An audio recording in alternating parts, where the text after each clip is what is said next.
Hola, te saluda Guillermo González Navarrete, quien te da la más cordial bienvenida al presente noticiero constitucional, a través de la señal de JNE-TV, en el canal 516 de Movistar.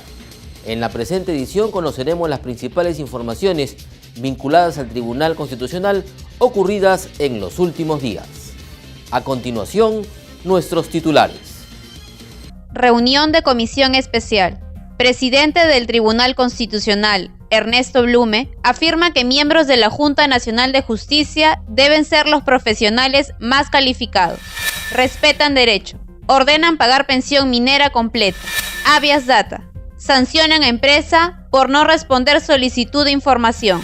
Desnaturalización de contrato. Disponen reponer a trabajadora pública. Al voto. Sala Primera del Tribunal Constitucional analizó 16 procesos de amparo. La comisión especial que elegirá a los miembros de la Junta Nacional de Justicia sostuvo una reunión de trabajo. El presidente del Tribunal Constitucional, Ernesto Blume Frottini, consideró que quienes integren la llamada JNJ deben ser los profesionales más calificados. Es importante que los más calificados, los abogados más calificados y las abogadas más calificadas del país se interesen en participar. El país necesita renovar su material humano para salir adelante. Cuando se emitió o cuando el Congreso aprobó la ley, hubo algunas preocupaciones por parte de algunos congresistas. Por ejemplo, señalaban de que esta ley no permite que aquellos investigados o procesados por diversos delitos, incluyendo corrupción, puedan participar.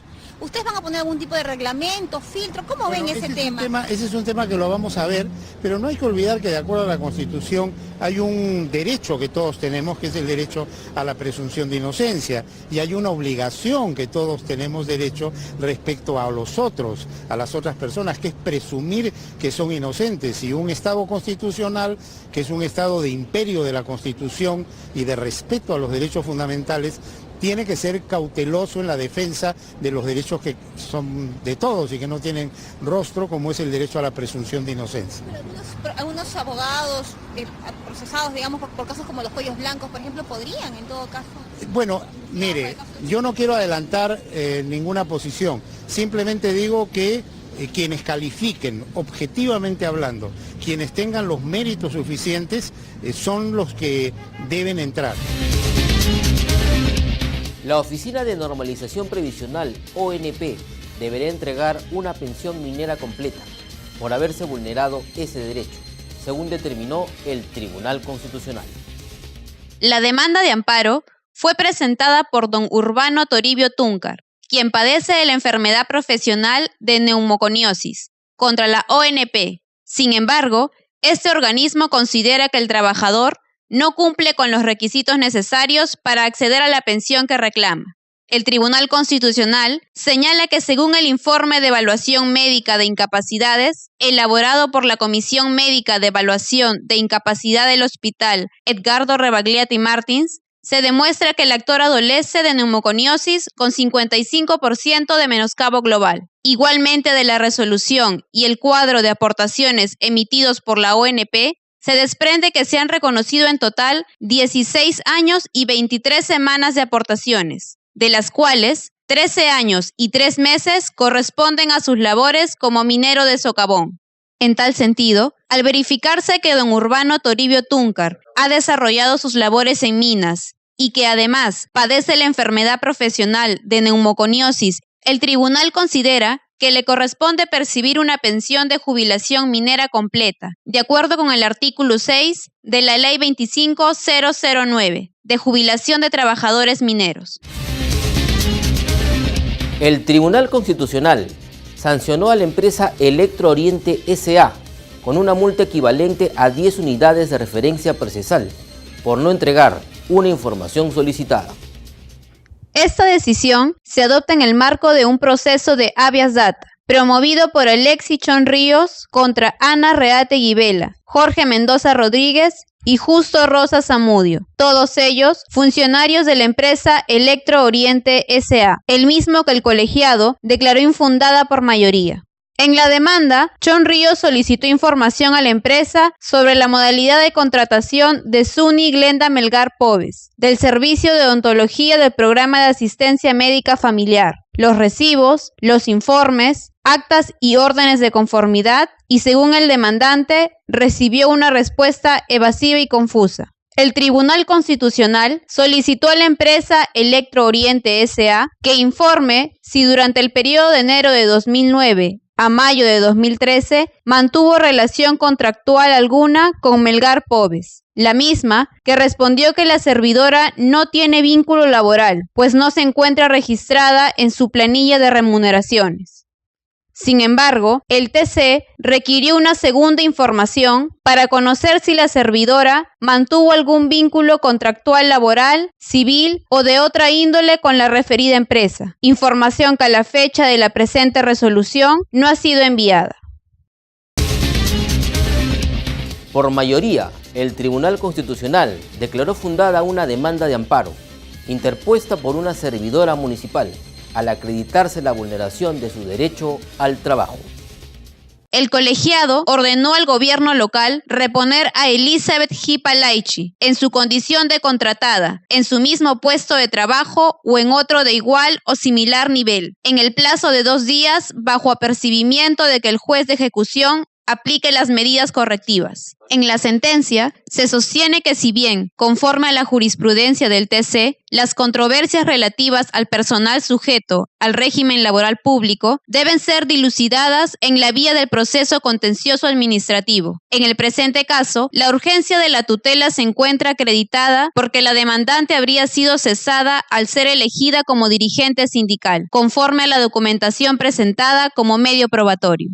Hipa Laichi fue despedida sin expresión de causa el 18 de febrero de 2013, 10 días después de que fuera designada como secretaria de organización del Sindicato Único de Servidores Municipales, por lo que se concluye que su cese fue fundado en una conducta antisindical por parte de la comuna, vulnerándose el derecho a la libertad sindical previsto en el artículo 28 de la Constitución. El colegiado determinó además que la demandante y el municipio distrital suscribieron un contrato de prestación de servicios personales por el periodo comprendido del 16 de febrero al 31 de diciembre del 2012. Sin embargo, esta laboró hasta el 18 de febrero de 2013, vulnerándose sus derechos constitucionales al trabajo y al debido proceso.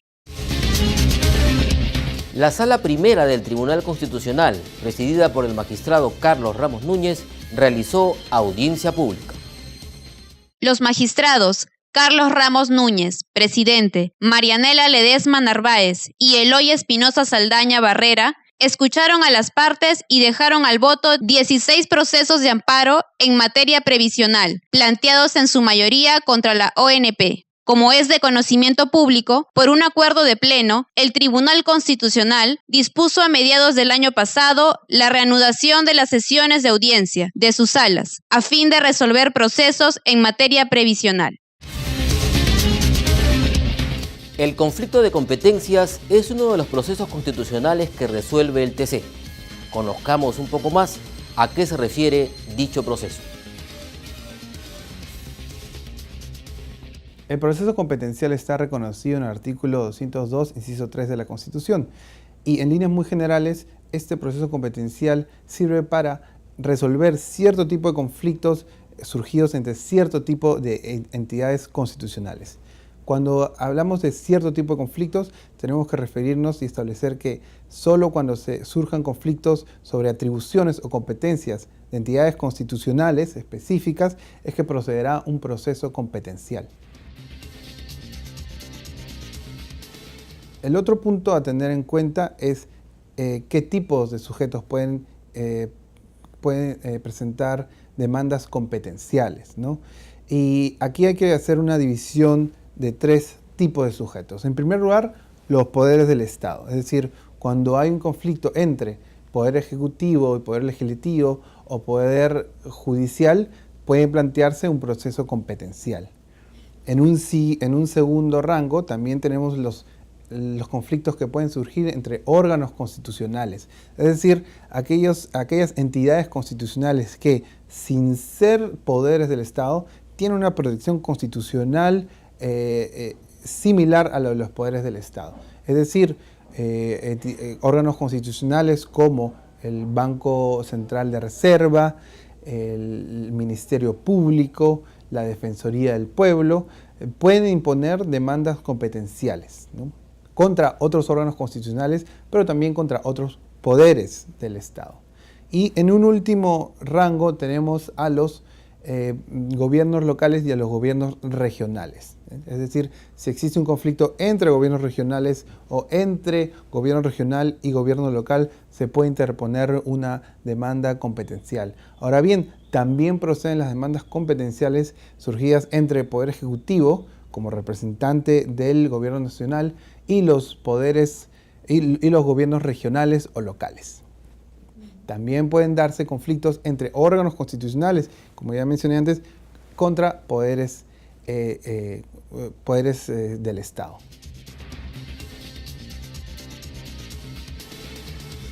Bueno, el Tribunal Constitucional ha establecido que los conflictos de atribuciones o competencias pueden ser de índole positiva o negativa, ¿no? Es decir, cuando son positivos, se va a entender que dos órganos están en conflicto respecto de determinada competencia o atribución. El tribunal va a tener que en ese caso determinar qué competencia o si esta competencia le corresponde a uno o a otro, ¿no? Por ejemplo, tenemos los conflictos competenciales que pueden surgir entre el gobierno nacional y los gobiernos regionales o gobiernos locales respecto, por ejemplo, determinada función, ¿no?, como puede ser la relativa a quién debe autorizar aspectos relativos a la minería, ¿no?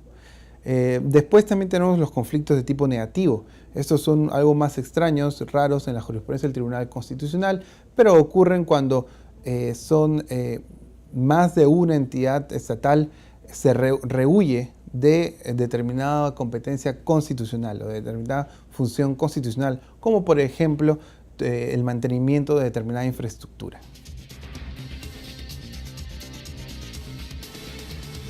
Hay algunas singularidades que hacen de este proceso competencial bastante único. En principio hay que resaltar que, a diferencia del proceso de inconstitucionalidad, no existe un plazo prescriptorio sobre el tipo de medidas que pueden ser cuestionadas. También, a diferencia del proceso de inconstitucionalidad, en los procesos competenciales es factible plantear una medida cautelar, suspendiendo de esta manera, durante el plazo que dure el proceso competencial, la aplicación de esta medida.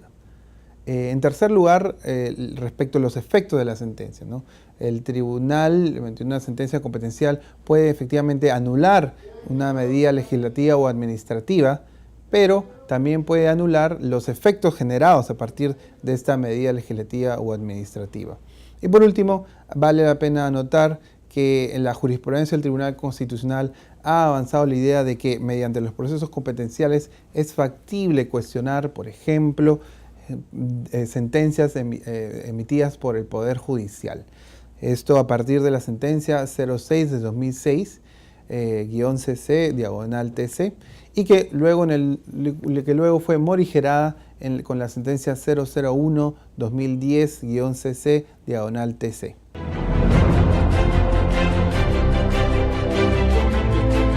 La Corte Constitucional de Colombia ordenó a una entidad de salud que realice una cirugía estética a una menor de 6 años, que era víctima de burlas y bromas en su colegio, a causa de un tumor benigno que tenía en su oreja derecha. Laura Daniela sufrió bullying y malos tratos por parte de sus compañeros, debido a la aparición de un fibroma en su oreja, lo que le produjo varios problemas de autoestima, contó a la Corte Sandra Liliana, madre de la menor. La EPS se negó a intervenir a la menor, aduciendo que el tumor no afectaba su sentido de audición y que el objetivo era estético y no funcional. Sin embargo, la Corte señaló que en este caso los daños psicológicos vulneran el derecho fundamental de la salud. El Tribunal Constitucional de España determinó que es inconstitucional hacer diferencias entre los alumnos de las universidades públicas y privadas a la hora de realizar sus prácticas sanitarias en los centros públicos. El veto recogía la exclusividad de los estudiantes de las universidades públicas en el uso de los hospitales y centros públicos para la realización de prácticas sanitarias. La demanda fue presentada por más de 50 senadores del Grupo Parlamentario Popular, en base a que la Generalitat había vulnerado los derechos fundamentales a la igualdad, a la libertad de creación de centros docentes, a la libertad de elección del centro docente y al deber de ayuda a los centros docentes. Con la participación de cerca de un centenar de magistrados de salas, cortes y tribunales constitucionales de los 5 continentes, se realizó en República Dominicana el primer entrenamiento de enlaces oficiales para la contribución de la base de datos Códices y el Foro de Venecia, y la 14ª reunión del Buró de la Conferencia Mundial de Justicia Constitucional. En el evento se presentó las principales jurisprudencias constitucionales de más de 100 tribunales y cortes con jurisdicción equivalente. Dicha base de datos contiene más de 10.000 decisiones judiciales, junto con constituciones, leyes sobre los tribunales y descripciones de las cortes que explican su funcionamiento. Entre los asistentes al buró están el presidente del Tribunal Constitucional de España, Juan José González Rivas, del Tribunal Constitucional de Suiza, Ulrich Meyer, de la Corte Constitucional de Sudáfrica, Mogoeng, así como también el presidente de la Comisión de Venecia, Gianni Buquicchio, y Carmen Lucía Antoinette Rocha, expresidenta de la Corte Suprema de Brasil. Hasta aquí la presente edición del Noticiero Constitucional. Muchas gracias por su sintonía. Hasta la próxima.